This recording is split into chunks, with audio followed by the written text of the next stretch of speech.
Il doit sortir son véhicule ponctuellement à 5 heures, travaille plus de 15 heures par jour, souvent si fatigué qu'il s'endort presque au volant, comme si un accident pouvait survenir à tout moment. La famille de Ricky croule sous les dettes. Pour nourrir sa famille, il convainc sa femme de vendre leur seule voiture de valeur, et verse un acompte pour un petit camion de livraison. Plus on livre de colis, plus on gagne d'argent. Mais dès le premier jour de travail, il se trompe d'adresse de livraison. Le camion se fait en plus verbaliser par la police. Si les colis n'arrivent pas à l'heure, les clients se plaignent et on vous retire de l'argent. Ricky découvre alors que livrer des colis n'est pas si facile. Et sa femme, ayant vendu la voiture, a maintenant des difficultés pour ses trajets domicile-travail. En tant qu'aide-soignante à domicile, elle doit dans une journée faire l'aller-retour chez cette patiente pour s'occuper d'eux à tour de rôle. Le temps presse déjà. Depuis qu'elle prend les transports en commun, elle n'a souvent même plus le temps de manger. De plus, elle s'occupe de personnes handicapées alitées ou de personnes âgées démentes et difficiles. Tous les soirs après 21 heures, le couple rentre épuisé physiquement et moralement. Ils n'ont plus le temps de s'occuper de leurs 2 enfants, ce qui rend leur fils aîné rebelle et têtu. Ils traînent souvent avec des voyous pour faire des graffitis dans la rue, pour acheter de la peinture en bombe. Ils volent même les objets de valeur de la maison pour les revendre. C'est seulement dans ces moments-là que père et fils ont de brèves occasions de se parler. Le fils dit qu'il ne veut plus aller à l'école, car même après avoir obtenu son diplôme, on ne peut que livrer des colis dans la rue. Ricky a tout donné pour sa famille, mais n'obtient pas le moindre respect de son fils. Sa femme pleure aussi souvent. Ils font pourtant tant d'efforts, mais la vie ne fait qu'empirer. Heureusement, leur petite fille est très raisonnable. En plus d'aider ses parents aux tâches ménagères, elle accompagne Ricky livrer des colis le week-end.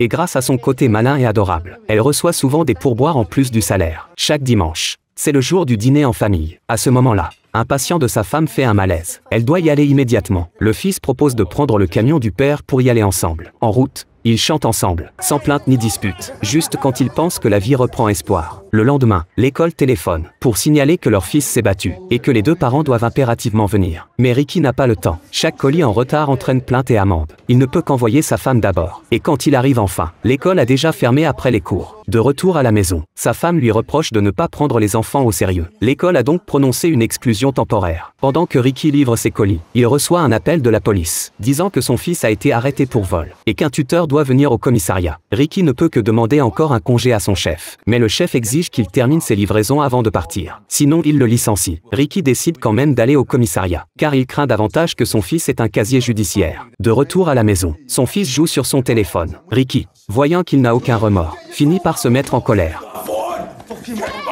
Bien que sa fille arrête la dispute à temps, le fils fait quand même une fugue. Mais le lendemain matin au réveil, il découvre que toutes les photos de famille ont été taguées à la peinture par son fil. Les clés du camion ont aussi disparu. Il sort précipitamment chercher son fils, mais ne trouve rien. Ayant pris un congé hier, il doit encore demander un congé à son patron. En plus d'être sanctionné financièrement, il manque de perdre son travail. Pendant que Ricky boit à la maison, son fils rentre. Ricky lui demande furieusement de rendre les clés, mais le fils nie avoir pris les clés. Il lève la main sur son enfant pour la première fois. Ricky reste au bord de la route jusqu'à tard dans la nuit, regrettant son geste impulsif. À ce moment-là, sa fille l'appelle, en pleurant pour qu'il rentre vite. C'est en fait sa fille qui a volé les clés. Elle pensait que si papa n'allait pas travailler, la vie pourrait redevenir normale. Mais Ricky sait qu'arrêter de travailler ne ferait qu'empirer la situation. Alors que Ricky trie ses colis, plusieurs voyous surgissent soudain par derrière. Ricky se fait maîtriser par eux. Ils volent plusieurs téléphones portables. Sa femme l'accompagne à l'hôpital pour un examen. À ce moment-là, le chef appelle. Non seulement il n'a aucun mot de réconfort, mais il exige qu'il rembourse 1 500 € de dégâts. N'ayant pas de contrat de travail,